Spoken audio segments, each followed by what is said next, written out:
I'm joined here on Zoom by the unbeaten prospect Javier Martinez, who's going to be facing Calvin Metcalf on May 22nd as part of the undercard for Jose Ramirez versus Josh Taylor on ESPN Plus. Javier, 10 days from the first fight in front of fans as a pro. How's it feel to be so close to this fight on such a big night? I'm excited. I feel excited. Um, I got a great team behind me. I got Jose Ramirez fighting in the card, Morotaya, and another fighter, Louis. So I got a great team coming into this fight. Now it's my first fight with fans, so I can't wait. I want to take you back, about a year ago, because next month is the 1 year anniversary of the announcement that you signed with Top Rank Boxing. When you look back on the past year as a pro, you've won all three of your fights. You've looked good, especially when your last fight against Billy Wagner. What about this first year as a pro stood out to you the most? It's been good, just getting that amateur style out of the way, moving on to the pros to a better how do you say, a better future, to become a world champion. You mentioned sort of adjusting out of that amateur style. Was it a tough or a long process, sort of trying to more or so get acclimated into the pro style of things and sort of kind of kicking the amateur side, the amateur chapter of your career out of the way?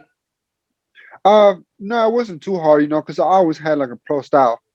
Mhm. But it's just in the amateurs, you gotta be in a fast pace starting from the beginning.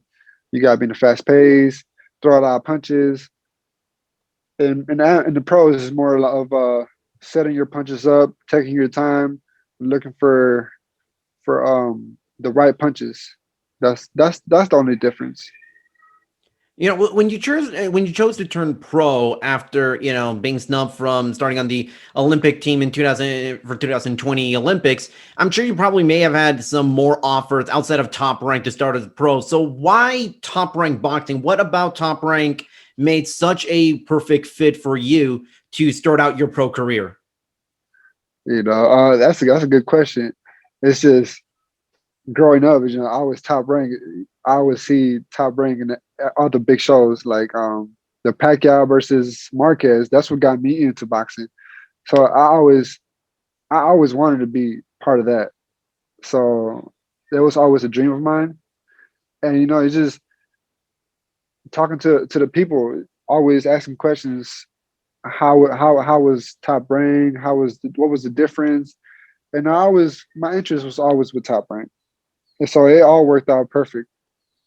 I wanted to sort of ask about this a little, but you mentioned Pacquiao Marquez. I remember seeing an interview talking about how Marquez was your favorite fighter, and I also remember that you mentioned that you were considering getting a tattoo on your leg of Marquez. So I wanted to ask, what's the Yeah. update on the tattoo?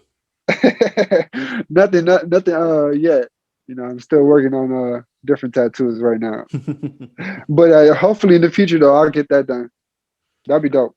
I'm sure Marquez would love to have his face or to have himself immemorialized with you, and it's such a young unbeaten prospect who's moving his way up. As an active pro boxer, now that you're in the pro ranks, Yeah. what do you think of guys like Marquez who want to do sort of these exhibition fights after retirement, which seems to be all the rage right now? Marquez and Miguel Cotto, they're looking to try to secure a date for their exhibition fight for this summer. So, what do you make of these retired stars sort of wanting to stay in the ring in this manner?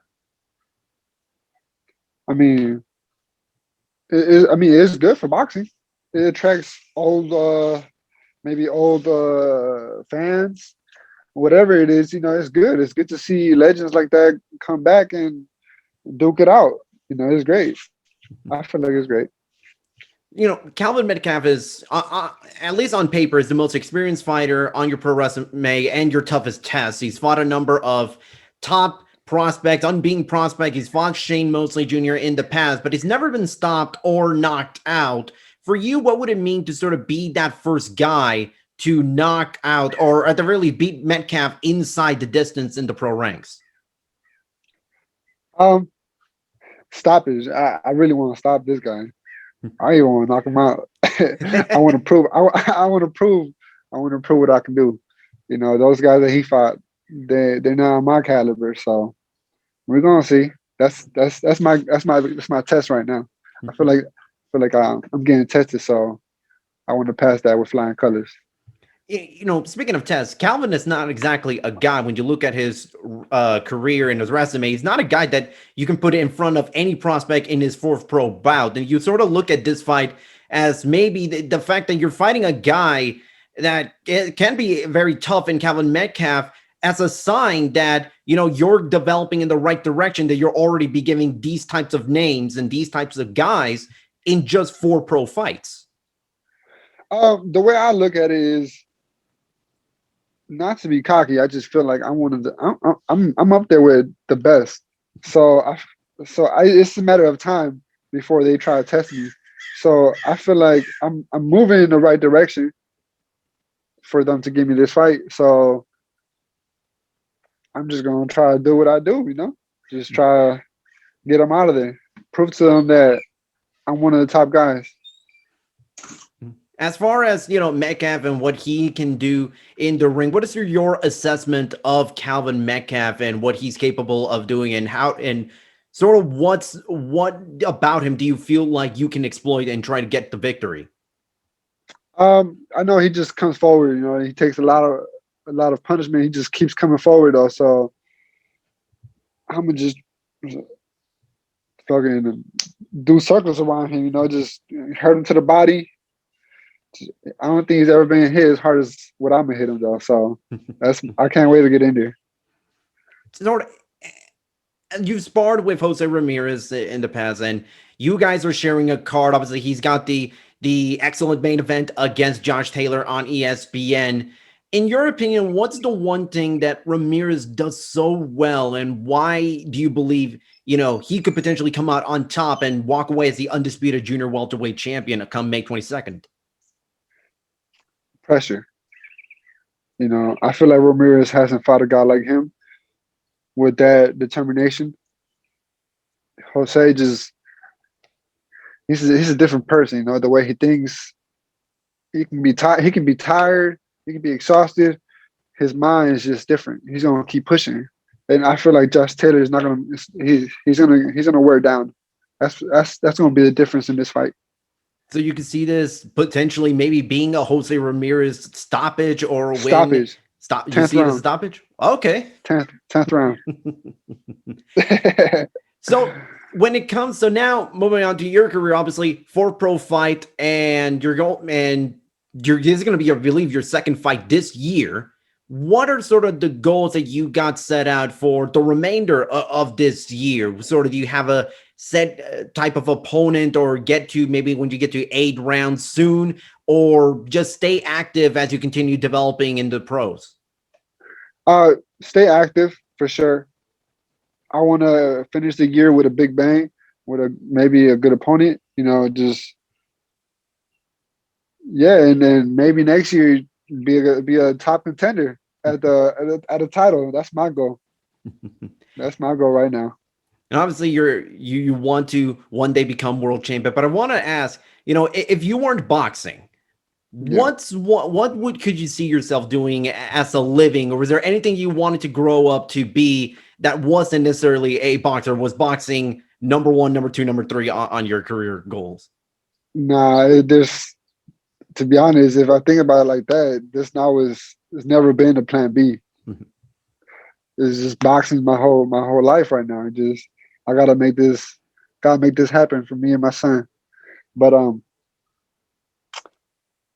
the type of person that's always I'm gonna eat regardless. So I'm gonna always do what I do. But boxing's always been a plan. Always been the plan. Never had a plan B.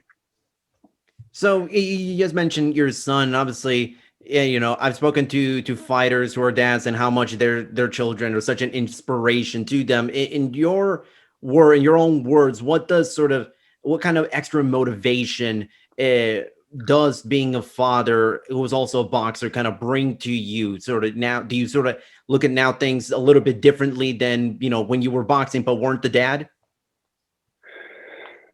Um, my motivation is, because I'm always away from my son. Like I was telling somebody else, I was in the team for 4 years in the USA team. So during those 4 years, I was always away from my son. My son means the world to me. So my goal is to like make a living so I can have my son closer to me, so I don't have to be around away from him for so long, like these long camps. You know, every time I go home, I see my son. He always looks a little bigger, and that just it breaks my heart. Just I want to be, I want to see him grow. That's my thing. So I want to make it happen for that. That's my motivation right now.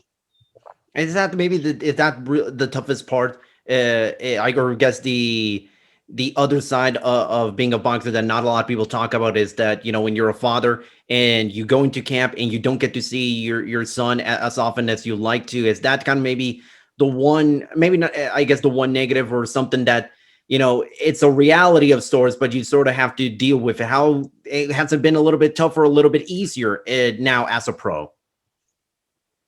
Um, well, I've been used to it for a long time because I did it back then when I was in the amateurs too. I wasn't away from my son too. I used to live in Colorado Springs at the Olympic Center.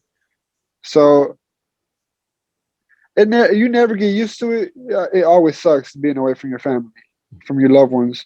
But we're always hoping for a big reward. So that's always the goal. Just people don't see them sacrifices that we go through. So it's always tough. It's never getting used to it.